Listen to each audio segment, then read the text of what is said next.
The night was pitch black, the kind where even the moon seemed to shy away from illuminating the landscape. A group of friends, Mark, Emily, Jason, Sarah, and Alex, had decided to escape the hustle and bustle of the city by spending a weekend in a secluded house deep in the forest. The house, with its ancient architecture and high, imposing fence, seemed like the perfect getaway. But as the night unfolded, their peaceful retreat would soon turn into an unimaginable nightmare. They arrived just before sunset, their laughter echoing as they unloaded their gear from the car. The house loomed before them, an eerie silence hanging in the air. The front door creaked open, revealing an interior covered in dust but otherwise well preserved. They settled in quickly, eager to enjoy the weekend away from their daily routines. The first night passed uneventfully. They gathered around the fireplace, sharing drinks and telling ghost stories. Laughter and camaraderie filled the room, and for a brief moment, the house felt warm and inviting. The next morning, Jason suggested a hike through the forest. They all agreed, eager to explore their surroundings. The trail was narrow and rarely used, covered in fallen leaves and branches. The further they ventured, the more oppressive the atmosphere became. What started as a casual stroll turned into a tense journey, with every rustle of leaves and snap of a twig putting them on edge.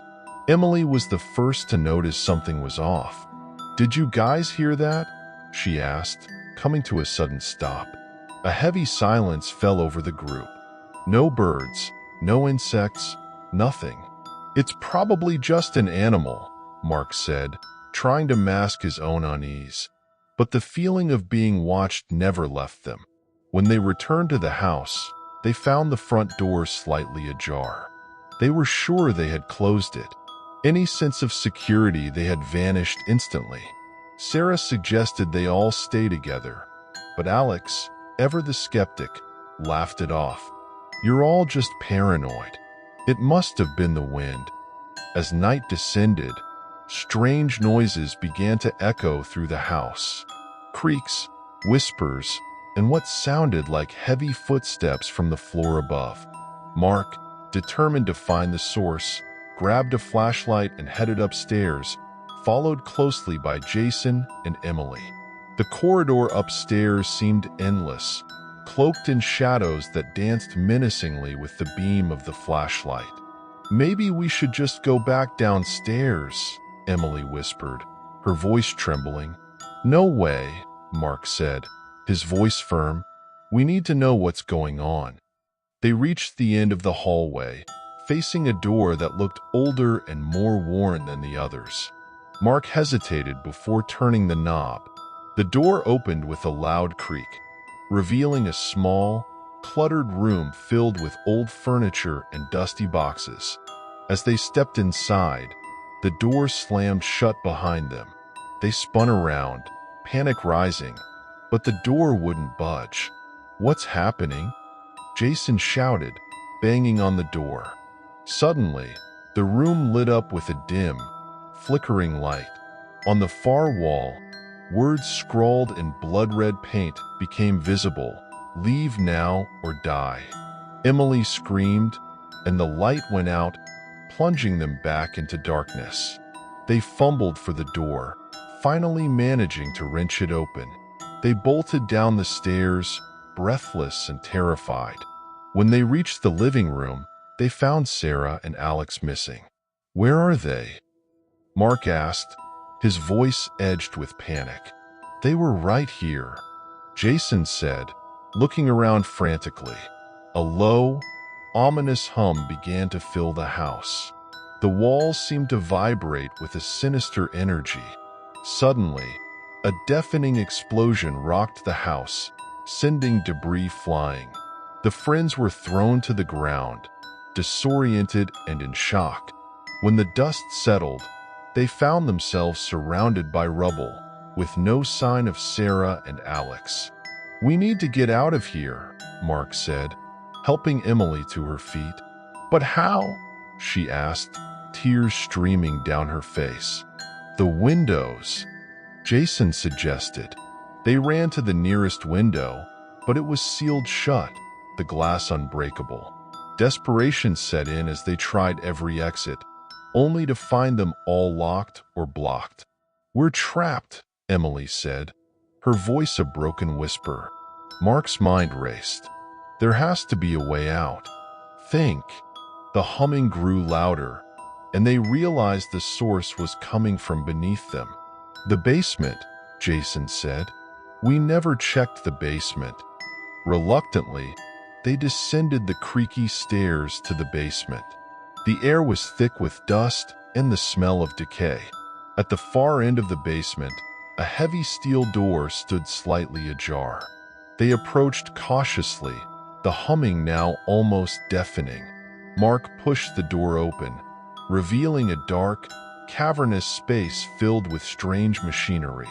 In the center of the room, Sarah and Alex were tied to chairs, unconscious but alive.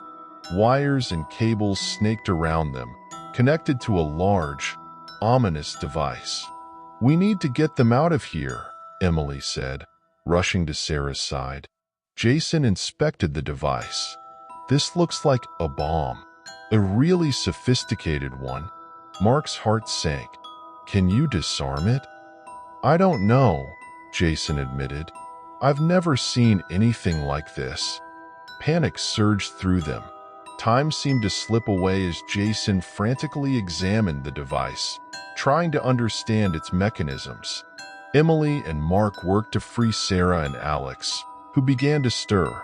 "Hurry," Alex croaked, his voice weak, just as Jason found what he thought was the main power source. A chilling voice echoed through the basement. "You shouldn't have come here." They turned to see a figure emerging from the shadows, eyes glinting with malice. It was the caretaker, the one who had rented them the house. "This place is my trap," he said, a twisted smile spreading across his face. "And now, it's your grave." "No," Mark shouted, charging at the caretaker. They struggled, but the caretaker was surprisingly strong. Jason, seeing his opportunity, yanked the main power cable from the device. The humming ceased, and the lights flickered out. "Run!" Jason yelled. They bolted for the stairs, dragging Sarah and Alex with them. Behind them, the caretaker's screams of rage echoed through the darkness. They burst through the basement door and raced towards the front entrance, which now miraculously opened. They stumbled into the night, gasping for air. The house behind them exploded in a blinding flash of light and sound, a final, desperate act of the caretaker's trap. They collapsed on the ground, exhausted but alive, watching as the inferno consumed the house. In the aftermath, as they sat in silence, the realization of their narrow escape settled in. They had survived, but the memories of that night would haunt them forever.